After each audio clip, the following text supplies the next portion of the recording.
देखिए हर खबर यहीं पर, सब्सक्राइब कीजिए TV9 Bharatvarsh. The next one, EPF again.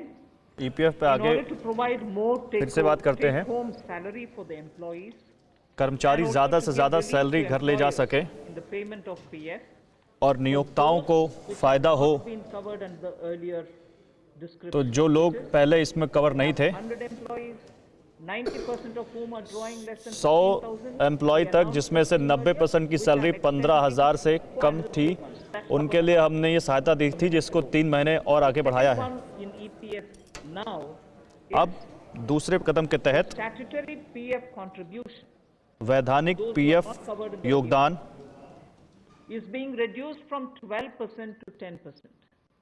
12% से घटाकर 10% कर दिया गया है। Employers need to pay only 10% and not 12% so that they तो have अगले 3 महीने तक कंपनियां या नियोक्ताओं को 12% की बजाय 10% ही for the पीएफ में central कंट्रीब्यूशन public करना sector पड़ेगा। enterprises and for state PSUs, we will continue to pay 12%. So this reduction is not for the government.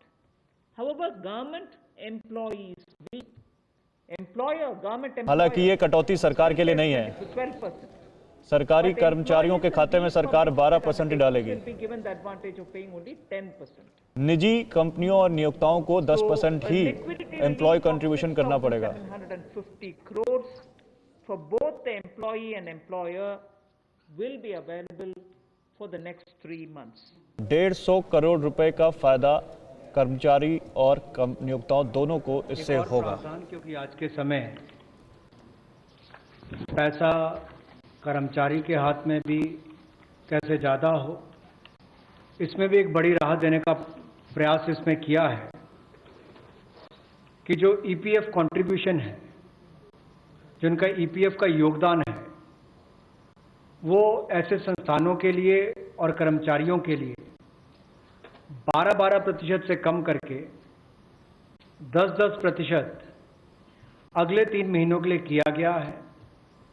इससे कर्मचारी भी और संस्थान दोनों को लाभ मिलेगा, लेकिन जो सरकारी हमारी संस्थान है, सेंट्रल पीएससीज हैं, इनके लिए 12% ही रहेगा, उसमें कोई बदलाव नहीं किया गया है।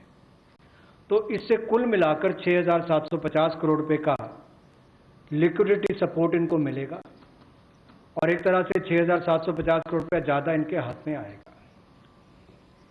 The next one is about non-banking financial companies, अब अगला housing कदम है finance corporations. एनबीएफसीज और हाउसिंग फाइनेंस कॉरपोरेशंस और माइक्रो फाइनेंस इंस्टीट्यूशंस We के have लिए been hearing हम सुनते रहे a हैं, lot of steps which the RBI took in spite of all the provisions. that इसके बावजूद कि बहुत सारे कदम आरबीआई ने उठाए, it was हमने felt बहुत that सारे the कदम फरवरी के बजट में उठाए, were not able to get enough resources.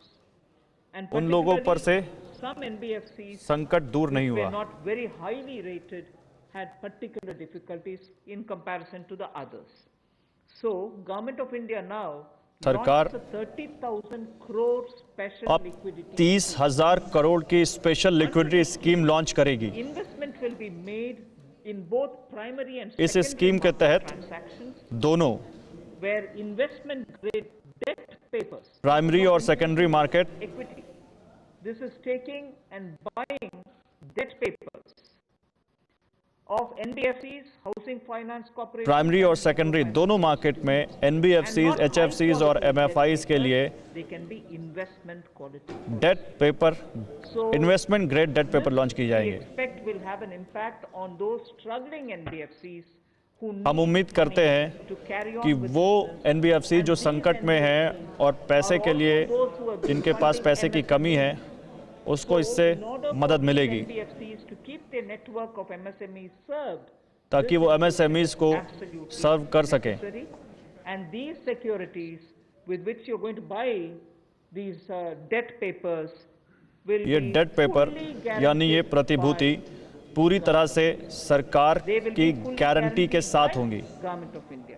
यानी We भारत hope सरकार that this will also bring in in पर lot गारंटी of देगी। difference for NBFCs who have access to small and micro units, and therefore we want to ease the flow of credit.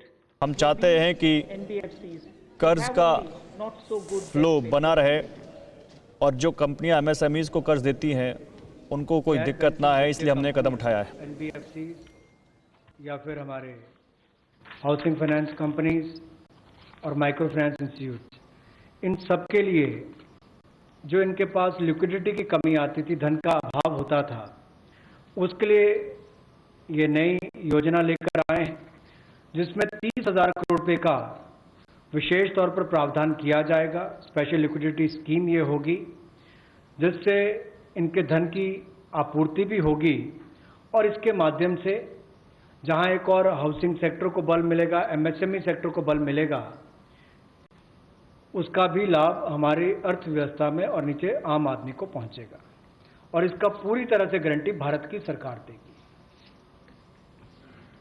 The next facility also for the NBFCs अगली सुविधा भी NBFCs के लिए है to give 45,000 crore liquidity infusion through a partial जिनको credit guarantee. 45,000 crore रुपए की मदद की जाएगी आंशिक credit guarantee So, scheme this is an existing scheme, but we are expanding के जरिए। its scope. हमारे पास एक Expanding पहले its से एक scope मौजूदा because स्कीम है, it will now लेकिन हम cover इसके स्कोप को borrowing, बढ़ा रहे हैं। such as primary bond issued, the commercial papers. So all these will constitute the liability side of the balance sheet, but we are getting into that area also. But in this case, as different from the previous one, 20%, the first पहले से 20% अलग loss alone will be borne by the guarantor, which is Government of India. अगर कंपनियों को घाटा होता है तो पहला 20% So घाटा in this again, AA rated Bharat की papers सरकार की below, तरफ से वहन किया जाएगा। and also below that will all be included. Even unrated papers will be eligible for investment. This we think Unrated will help papers many भी of investment microfinance के लिए institutions, and with this पात्र this होंगे। money goes into their hands.